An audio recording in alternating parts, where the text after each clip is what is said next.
তো অনেক ভালো ভালো রিভিউ দিচ্ছে, পছন্দ করছে আমার চরিত্রকে, বলছে যে পুলিশের মতোই লেগেছে। বাট যেই রিয়াকশনটা আমার মন ছুঁয়ে গেছে সেটা হচ্ছে যে আমাদের একটা ফাইট আছে লাস্টে আমার সাথে ভিলেনের। সো এটা একটু বলে দিলাম, সিক্রেট, বাট তাও বলে দিলাম। তো দিয়ে দিলাম। সো যেটা হচ্ছে যে ওই সিনটা যখন হয় তখন অডিয়েন্স ক্ল্যাপ করে হলে, তো ওইটা আমার জন্য অন্যরকম একটা অনুভূতি। আমার জন্য আসলে আমি বললাম সানি সারোয়ার ভাই তো নিজে পুলিশ, তো উনি কিন্তু ওনার ক্যারেক্টারটাই আমার মাধ্যমে ফুটিয়ে তুলেছেন। তো যার জন্য আমার সুবিধা হয়েছে অনেক। আর যে লেডি অফিসারের সাথে আমি 3-4 দিন ঘোরাফেরা করেছি, আমি অনেক কিছু ইনপুট দিয়েছি এই সিনেমায় আমার ক্যারেক্টার নিয়ে, যে আমার শ্বশুর বাড়িটা কেমন হবে, আমার হাজব্যান্ড কেমন হবে।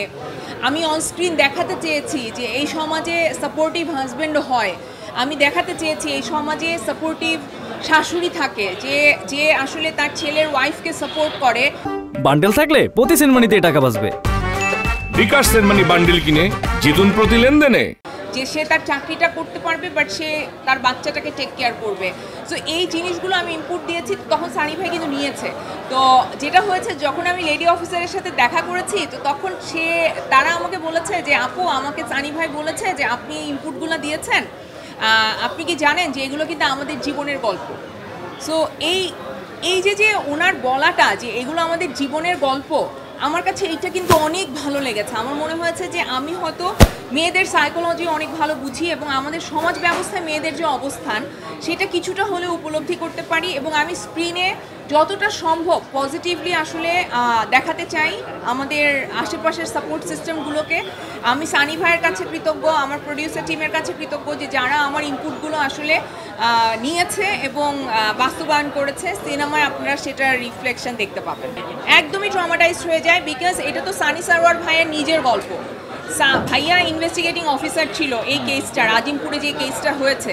সো সানি সারোয়ার ভাইকে আমি জিজ্ঞেস করেছি যে আসলে কি পুলিশ এত ইমোশনাল হয়ে যায়? তো তখন সানি ভাই বলেছে, বাঁধন, আমি ছেলে হয়ে, মানে যেটা হয় আমাদের সমাজে কিন্তু ছেলেদের কান্না করা নিষেধ, এরকম একটা ট্যাবু আছে। সো যেটা একেবারে ভুল এবং মিথ্যা। সবারই কান্না করার অধিকার আছে এবং সবারই ইমোশন আছে আসলে। তো সে বলেছে যে বাঁধন, আমি বাসায় এসে কান্না করেছি যখন আমি এই লাশটা দেখেছি, বা আমি যখন ওর ঘটনাগুলো শুনতে শুরু করেছি। সো ডেফিনেটলি তারাও রক্তে মাংসে মানুষ।